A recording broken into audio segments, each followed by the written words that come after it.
Bismillahirrahmanirrahim. This is Amna. Today we will discuss an important thing. बहुत दिनों से एक न्यूज़ थी जो सर्कुलेट हो रही थी कि भाई इसराइल के पास हथियार ख़त्म हो चुके हैं.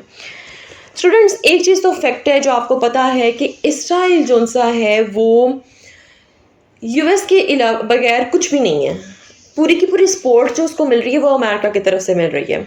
दुनिया में बदनाम इसराइल हो रहा है, लेकिन जो अमेरिका है वो भी पीछे नहीं है. ये जो जंग है ये गज़ा, इसराइल और अमेरिका की जंग है. एक्चुअली में ये सिर्फ और सिर्फ इसराइल और गज़ा की वॉर नहीं है. मोस्ट ऑफ दी वेपन्स जो से हैं वो सप्लाई लाइन उनको कहाँ से मिल रही है? यूएस की तरफ से मिल रही है. अब क्यों ये कहा जा रहा है कि इसराइल के पास हथियार ख़त्म हो चुके हैं या कम रह गए हैं? अब क्या होगा? एक्चुअली में जितने भी हथियार उनको मिल रहे हैं वो यूएस से मिल रहे हैं, और अगर यूएस आज उनके हथियार बंद कर दे तो कुछ दिनों में इसराइल का दुनिया के नक्शे से नामो निशान ख़त्म हो जाए. ऐसा हाल हो जाएगा इसराइल का. अब ये जो रिपोर्ट है ये कहाँ से मिली है जी? नेशनल इंटरेस्ट नामी एक अखबार है, ठीक है, वहाँ पर ये आप सारी की सारी रिपोर्ट पढ़ सकते हैं. SN3 ये दुनिया का बेहतरीन एंटी मिज़ाइल सिस्टम है जो कि क्या काम करता है? मिज़ाइल्स को रोकता है, ठीक है.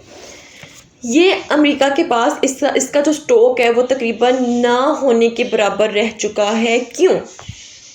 क्यों वो मैं आपको बात बताती हूँ. And definitely this is a dangerous scenario for US hegemony.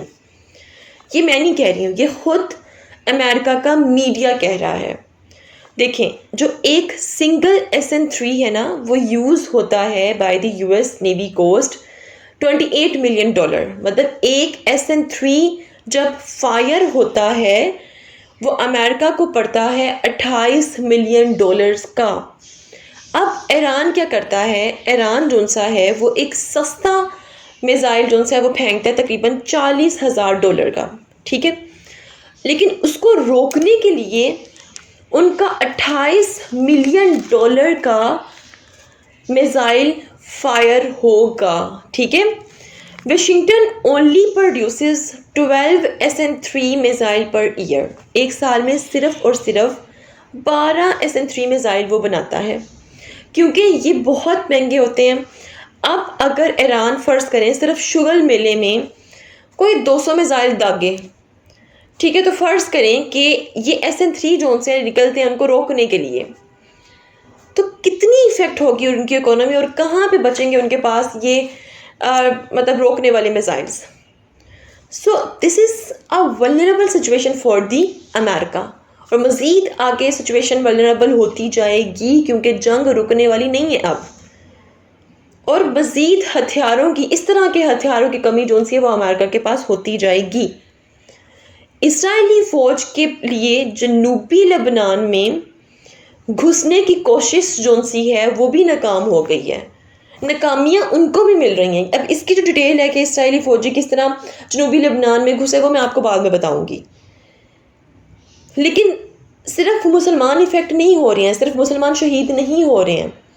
Effect America को भी हो रहा है और इफ़ेक्ट इसराइल को भी हो रहा है. तो ये बेसिकली न्यूज़ थी जिसकी वजह से कहा जा रहा था कि हथियार जो से इसराइल के पास ख़त्म होने के बराबर हैं.